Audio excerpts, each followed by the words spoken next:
Bonsoir. Pendant la présentation, vous verrez derrière moi des extraits de jeux vidéo suisses. Qui va sauver ce patrimoine vidéoludique, ce patrimoine inestimable? On estime que 3/4 des films de l'époque du cinéma muet ont disparu, ont été perdus. Il y a plusieurs raisons à ça, des questions d'espace de stockage, de coûts de stockage, mais notamment un problème en fait, de reconnaissance à l'époque de l'importance pour les générations futures de conserver ces artefacts. C'est une des raisons qui a poussé le Conseil fédéral, dans un rapport récent, paru l'année passée, qui faisait une estimation de l'importance du jeu vidéo sur le plan culturel, mais aussi de l'intérêt en fait, économique, d'allier les entreprises avec des artistes dans les médias interactifs, à aider cette industrie. Et dans ce rapport, le Conseil fédéral terminait.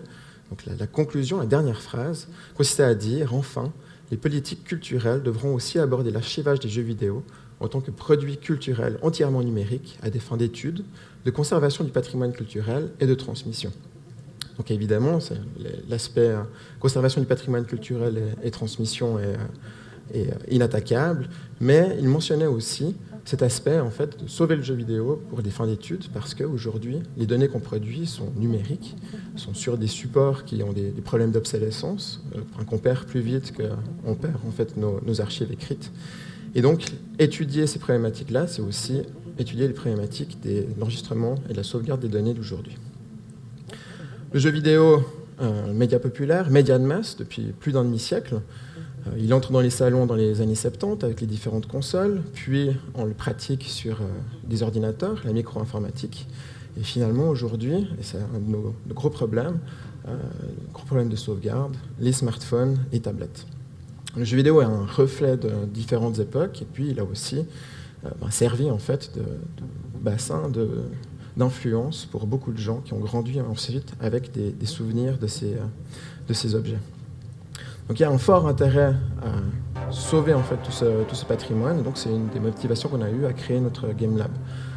On organise aussi des actes de médiation, bien sûr on fait de la recherche, et puis on donne des enseignements autour du jeu vidéo à l'UNIL et à l'EPFL.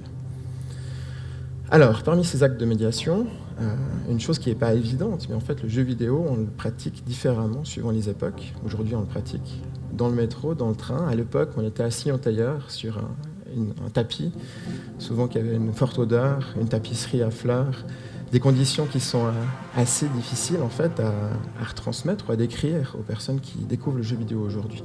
Donc il y a possibilité de faire des installations de ce genre. Celle-ci a été organisée avec le musée Bollot à l'occasion de la Nuit des musées l'année passée.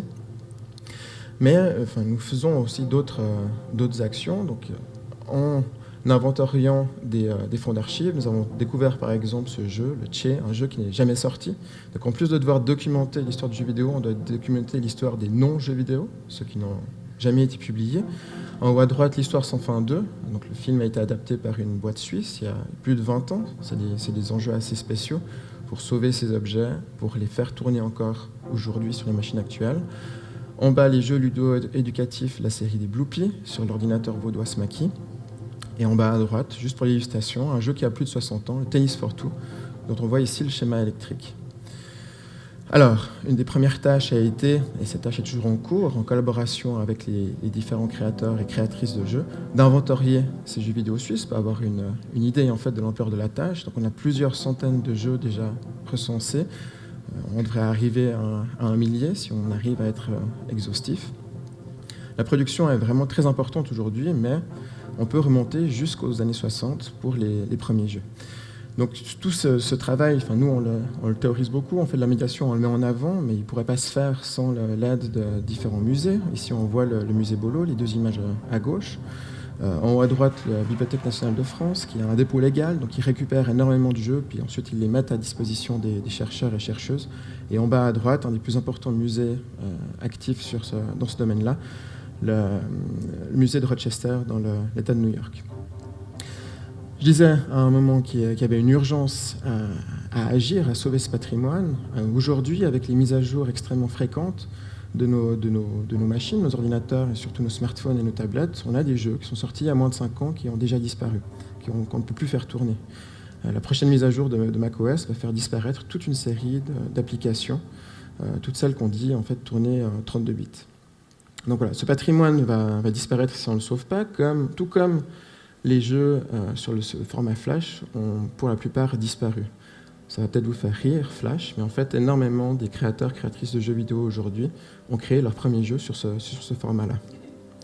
Alors voilà, comment agir? Il nous faut réunir les structures existantes, mettre en place les outils manquants pour ces problématiques numériques qui évoluent en fait d'un système d'exploitation à l'autre, former des spécialistes, des archivistes, des historiens du numérique, mais aussi sensibiliser les créatrices et les créateurs à agir directement au moment de la création, préparer leurs archives, la transmettre et au final sensibiliser le public à ce genre de problématiques.